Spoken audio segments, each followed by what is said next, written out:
வெண்முரசு. நீர்க்கோலம் 64. வாசிப்பது சந்தீப். 63. களம் நிறைத்தல். காலகேயனாகிய ஜீமுதன் சந்தனமரம் பிணைந்து வேங்கை மரத்தடி போல நரம்புகளும் தசைநார்களும் முருகிப் பின்னி புடைத்து இரு கைகளையும் தூக்கிக் காற்றில் அசைத்து தொண்டை நரம்புகள் புடைத்து முடிச்செழப் பேருலை எழுப்பியபடி சுழன்று கூடி நின்றிருந்த மக்களைப் பார்த்தான். அவனைச் சுற்றி நிலத்தில் தலையுடைந்தும் இடுப்பு ஒடிந்தும் இறந்து கொண்டிருந்த மல்லர்களின் உடல்கள் துடித்துக் கொண்டிருந்தன. கூட்டம் திறந்த வாய்களும் விழித்த கண்களும் அசைவிழந்த கைகளுமாக திரைச்சீலையில் வரையப்பட்ட அலையோவியம் போல் நின்றிருந்தது. தன் வலக்காலால் நிலத்தை ஓங்கி மிதித்து அவன் மீண்டும் பெருங்குரல் எழுப்பினான். காட்டில் மதம் கொண்டெழுந்து மண் கிளைத்து மரம் புழக்கி பாறையில் முட்டிக்கொள்ளும் ஒற்றைக்களிரென செய்வதென்ன என்றில்லாமல் ததும்பினான். எரியில் எழும் கரிப்புகை என அவன் கரிய உடலின் தசைகள் முகிழ்த்து பொங்கி அலையலையென எழுந்தன. மீண்டும் ஒருமுறை அவன் அரை ஒலி எழுப்பியபோது கூடி நின்ற நிஷாதர்கள் அனைவரும் விழித்தெழுந்து வாழ்த்தொலி எழுப்பினர். மொழியென்றும் சொல்லென்றும் திருந்தாத விலங்குக் குரல்களின் தொகையாக இருந்தது அது. ஒவ்வொருவரும் யானைகள் போல கரடிகள் போல மாறிவிட்டனரென்று தோன்றியது. நெஞ்சில் அறைந்தபடியும் கைகளை அசைத்தபடியும் மண்ணில் இருந்து எம்பி குதித்தபடியும் அவர்கள் வீறிட்டனர். புடைத்த தொண்டை நரம்புகளும் பிதுங்கி வெளிவருவது போல் விரித்த விழிகளும் திறந்த வாய்களுக்குள் வெண்பர்களுமாக அலையடித்த அந்த திரளை அரசு மேடை அருகே நின்ற விராடர் திகைப்புடன் பார்த்தார்.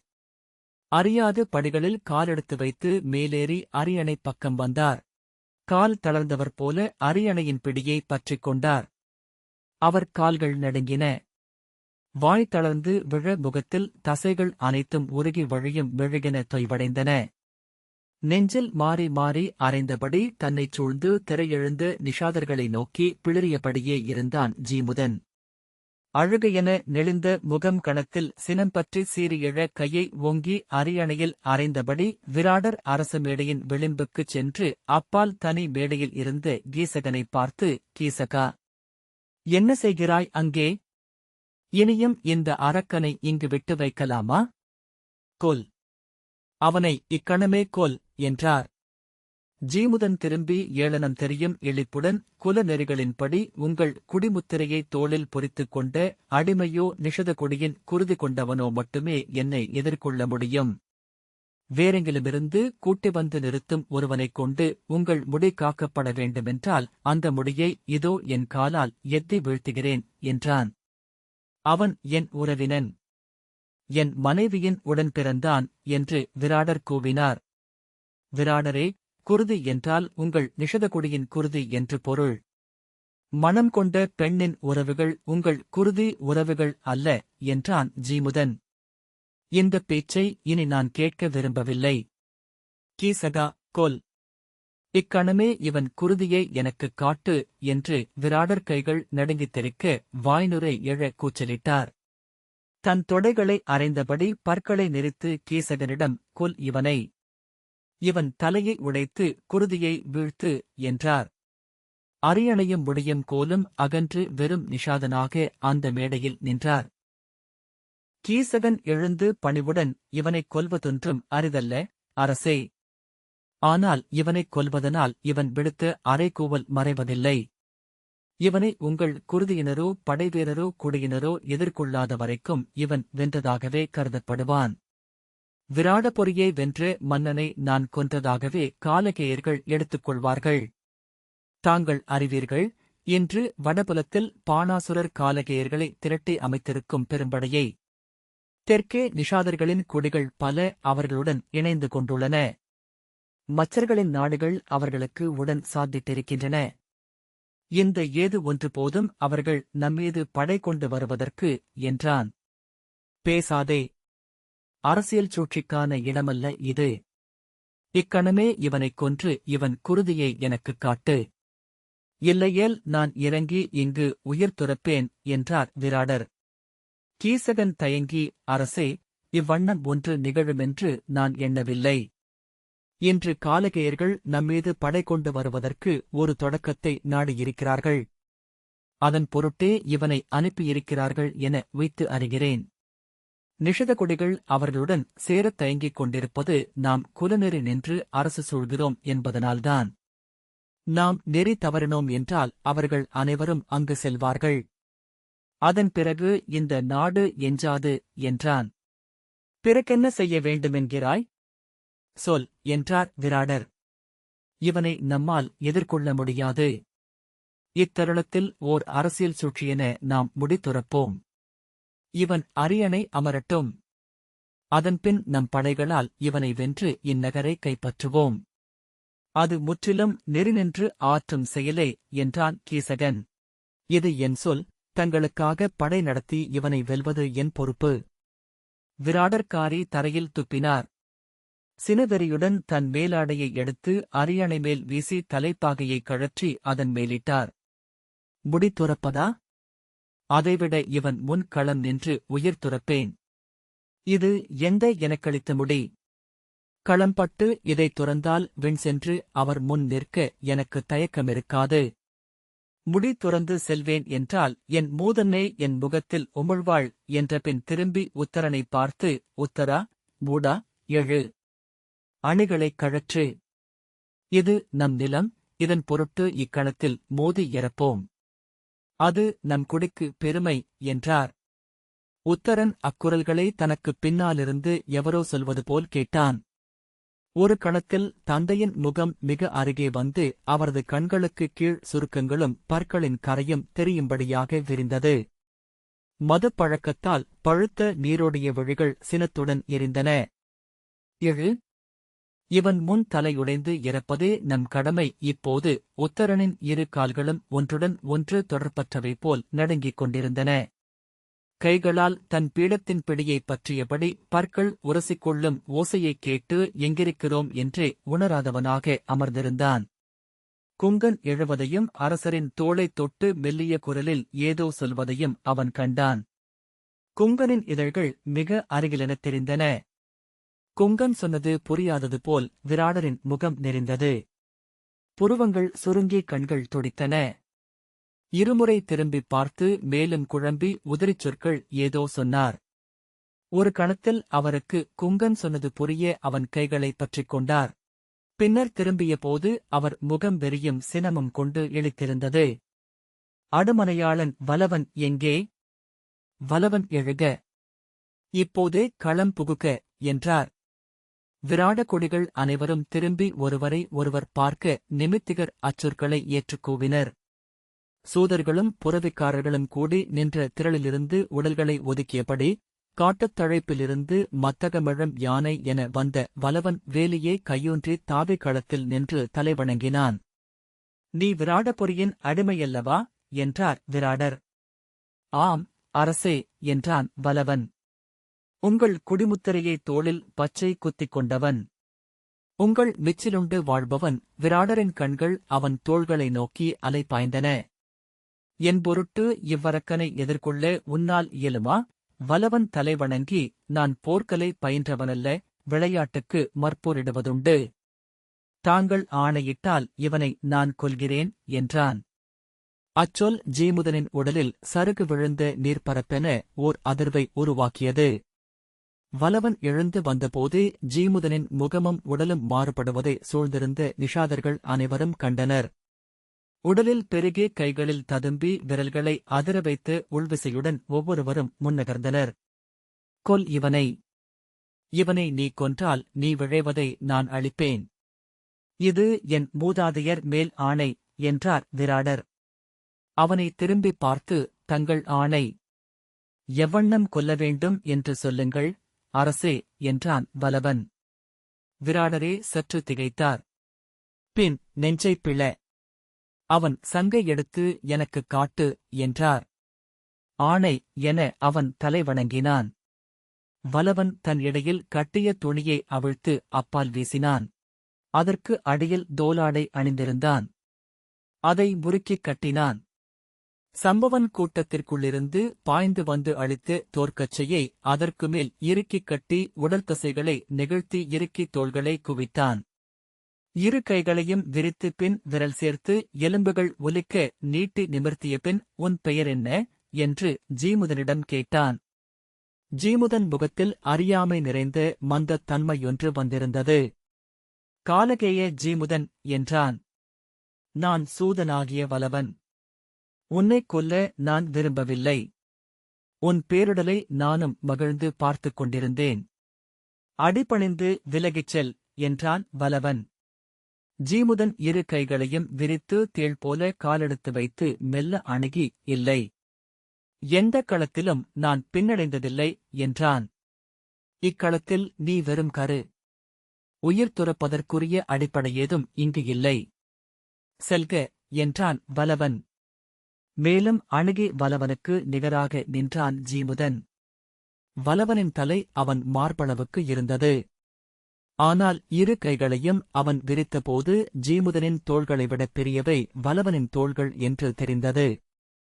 அப்போதே போர் எவ்வகையில் முடியுமென்று நிஷாதர்களில் பெரும்பாலோர் அறிந்துவிட்டிருந்தனர். மெல்லிய முணுமுணுப்புகள் கலந்த முழக்கம் களத்தைச் சுற்றி ஒலித்தது. ஜீமுதன் மேலும் அருகே வந்தான். வலவனும் அவனும் மிக நெருக்கமாக முகத்தை வைத்துக் கொண்டனர். ஜீமுதனின் முகத்திலும் உடலிலும் வரும் மாறுதலை திகைப்புடன் உத்தரன் பார்த்தான். ஜீமுதன் இரு கைகளையும் விரித்து ஹஸ்தலம்பனத்திற்கு காட்டினான்.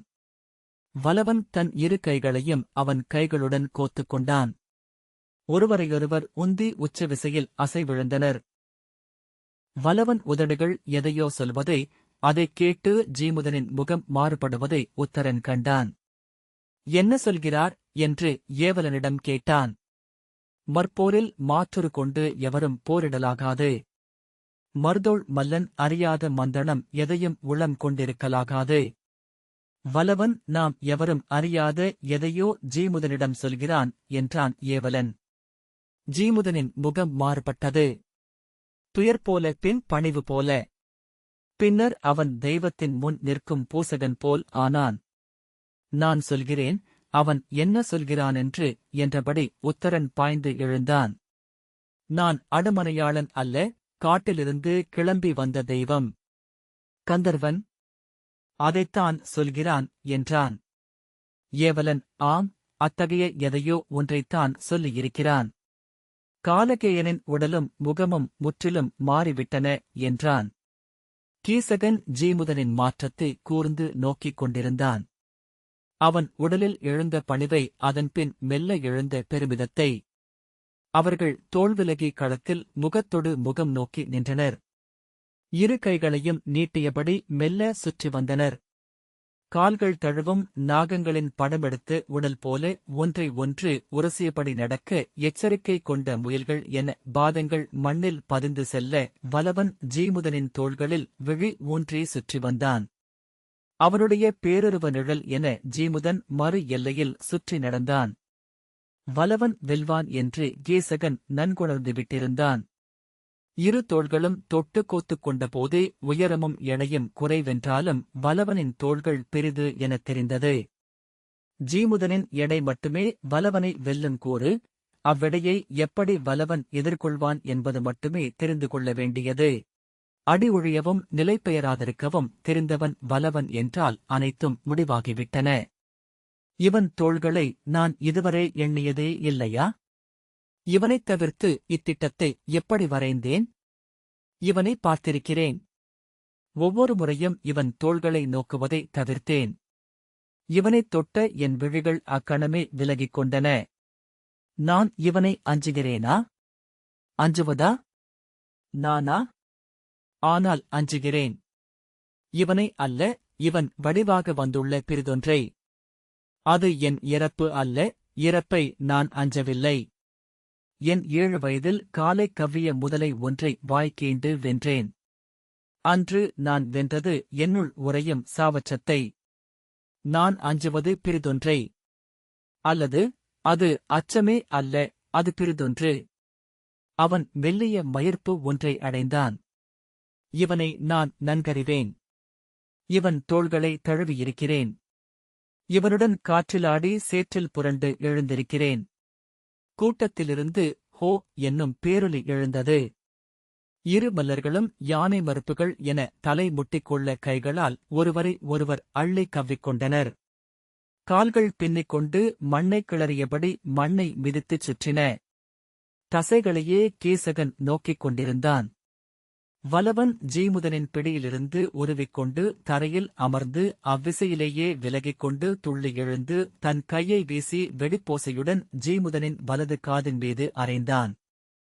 ஜீமுதன் தள்ளாடி நிலை மீண்டதைக் கண்டதுமே கீசகன் அவன் செவிப்பறை கிழிந்து விட்டதை புரிந்து கொண்டான். ஜீமுதன் இரு கைகளையும் விரித்து தன்னை காத்துக் கொண்டபடி விழிகளை மூடித் திறந்தான். அவனால் இனி கூர்ந்து கேட்கவியலாது. உடலின் நிகர்நிலையை பேண முடியாது. இனி நிகழப்போவது ஒரு கொலைதான். கீசகன் திரும்பி குங்கனை நோக்கினான்.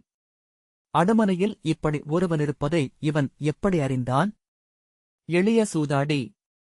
ஆனால் சூதாடுபவர்கள் அச்சூது களத்தின் பெருவிரிவாக வெளியுலகை நோக்கிக் கொண்டிருக்கிறார்களா என்ன? அவன் விழிதிருப்பிய போது வேறெங்கோ நோக்கியவன் போல் அமர்ந்திருந்த கிரந்திகனைக் கண்டான். அவன் எங்கு நோக்குகிறான் என்று பார்த்தபின் மீண்டும் அவனை நோக்கினான். அப்போது அவன் நோக்கு வந்து தன்னை தொட்டுச் செல்வதைக் கண்டான். அவன் நோக்கியது யாரை என உணர்ந்து அங்கே நோக்கினான். பிருகநலை அந்தப் போரில் எந்தவித அக்கறையும் இல்லாமல் அமர்ந்திருந்தாள். இவர்கள் மட்டும்தான் இப்போருக்கு சற்றும் உளம் அளிக்காமல் அமர்ந்திருக்கிறார்கள். யார் இவர்கள்? அவன் திரும்பி சைரந்தரியை பார்த்தான். பக்கவாட்டில் அவள் முகத்தின் கோட்டுத் தோற்றம் தெரிந்தது.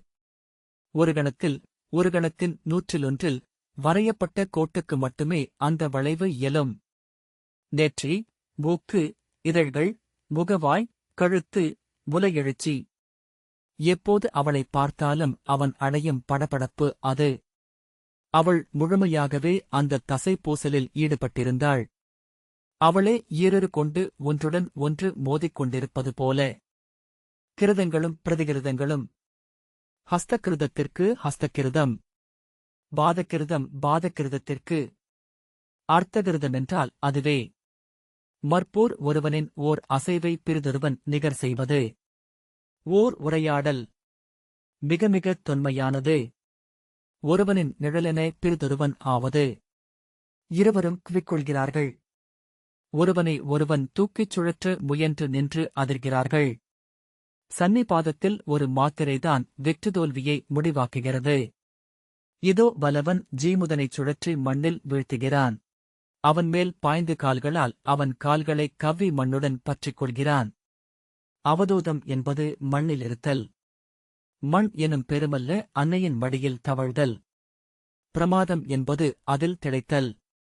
எழுந்து மாறி மாறி அறைந்து கொண்டார்கள். உன்மதனம். கீசகன் முதலில் வலவனாக நின்று ஜீமுதனிடம் போரிட்டுக் கொண்டிருந்தான். எப்போதென்று அறியாமல் ஜீமுதனாக மாறியிருந்தான். இருவரும் உருண்டு புரள்கையில் ஒரு கணம் அவனாகவும் மறுகணம் இவனாகவும் ஒருமாறி ஒன்றில் சென்று நிலைத்தான். ஒவ்வொரு கணம் என வலவன் ஆற்றல் கொண்டபடியே சென்றான். ஜீமுதனின் உடலில் இருந்தே அந்த ஆற்றலை பெற்றுக் கொண்டவன் போல. ஒரு துளி, பிறிதொரு துளி. ஆனால் அந்த ஒவ்வொரு துளியையும் நோக்க முடிந்தது. இந்த கணம், இதோ இக்கணம், இனி மறுகணம், இதோ மீண்டுமொரு கணம் என அத்தருணம் விலகிச் சென்றது. ஆனால் அது நிகழ்ந்தபோது அவன் அதைக் காணவில்லை. ஜீமுதனை வலவன் தன் தோளின் மேல் தூக்கி மண்ணில் ஓங்கி அறைந்தான். தன் எடையாலேயே ஜீமுதன் அந்த அடியை பலமடங்கு விசையுடன் பெற்றான். சில கணங்கள் ஜீமுதன் நினைவழிந்து படுத்திருக்க அவன் மேல் எழுந்து தன் முழங்கை கிண்ணத்தால் அவன் மூச்சுக்குழியில் ஓங்கி குழித்தடித்தான். ஜீமுதன் உடலின் தலையும் கால்களும் திடுக்குற்று உள்வளைந்து பின் நெளிந்து கொள்ள அவன் கைகளும் கால்களும் இழுபட்டு துடித்தன. மீண்டும் இருமுறை அவன் மூச்சுக்குழியை அடித்துக் குழித்து அவ்வாறே அழுத்திய பின் அவன் கழுத்தை தன் கைகளால் வளைத்துப் பற்றிக் கொண்டான். அங்கிருந்து நோக்கியபோது வலவனின் முகம் தெரிந்தது. இனிய காதலணைப்பில் கண்மயங்கி செயலிழந்தது போல. உவகையா அருளா என்றறியாத தோய்வில். இறுக்கி உடல் செரிக்கும் மலைப்பாம்பின் முகமும் இப்படித்தான் இருக்கின்றது. அவன் கைகளை கோத்தபடி நோக்கி அமர்ந்திருந்தான். விரல் நுனிகளில் மட்டும் குருதி வந்து முட்டுவதன் மெல்லுறுத்தல். இறுதி உந்தலாக ஜீமுதன் வலக்காலை ஓங்கி மண்ணில் அறைந்து எம்பிப் புரண்டான். வலவன் அவனுக்கு அடியிலானான். ஆயினும் பிடியை விடவில்லை. ஜீமுதனின் முகம் தெரிந்தபோது அதிலும் அதே இனிய துயில்மயக்கே தெரிந்தது. நற்கனவுக்குள் மூழ்கிக் கொண்டிருப்பவன் போல. சூழ்ந்திருந்த கூட்டம் ஆழ்ந்த அமைதியில் உறைந்திருந்தது. இலைநுனிகளும் ஆடைகளும் கூட அசைவழிந்தன என்று தோன்றியது. இருவரும் இங்கிருந்து மூழ்கி பிறிதொரு உலகில் அமைந்துவிட்டது போல. நீரடியில் பளிங்குச் சிலைகள் என பதிந்துவிட்டது போல. இருவரும் இறந்துவிட்டனர் என்னும் எண்ணம் அவனுக்கு வந்ததும் உள்ளம் அதிர்ந்தது. எவர் பொருட்டு அந்த அச்சம்? எத்துணை பொழுது? இப்படியே அந்தியாகலாம். இரவு எழலாம். புலரி வெளுத்து பிறிதொரு நாளாகலாம். மாதங்கள், ஆண்டுகள், யுகங்கள், மகாயங்கள், மன்வந்தரங்கள். வேறெங்கோ இது முடிவிலாது நிகழ்ந்து கொண்டிருக்கிறது. வலவன் ஜீமுதனை புரட்டிப் போட்டு எழுந்தான். ஜீமுதன் இரு கைகளும் விரிந்து மல்லாந்திருக்க தலை அண்ணாந்து வானைப் பார்க்க சற்றே திறந்த வாய்க்குள் குதிரையுடையவை போன்ற கப்பைப் பற்கள் தெரிய கிடந்தான். வலவன் விராடரை நோக்கி தலைவணங்கி, ஆணைப்படி இவன் சங்கை பிடுங்கி அளிக்கிறேன், அரசே, என்றான். விராடர் அரியணையில் கால் தளர்ந்து படிந்து அமர்ந்திருந்தார். என்ன? என்ன? என்றார். வலவன், இவன் சங்குக்குலையை பிழுதெடுக்க வேண்டும் என்றீர்கள், என்றான். அவர் பதறி எழுந்து கை நீட்டி, வேண்டாம், வேண்டாம், என்றார். அவன் தெய்வப் பேருரு. அவன் பிழை ஏதும் செய்யவில்லை. பிழை செய்தவன் நான். தோள்வலிமையில்லாதிருப்பது போல அரசனுக்கு குலப்பழி பிறிதில்லை, என்றார். அவர் குரல் உடைந்தது. விழிநீரை கைகளால் ஒற்றிக்கொண்டு ஒரு கணம் தன்னை கட்டுப்படுத்திக் கொண்டார்.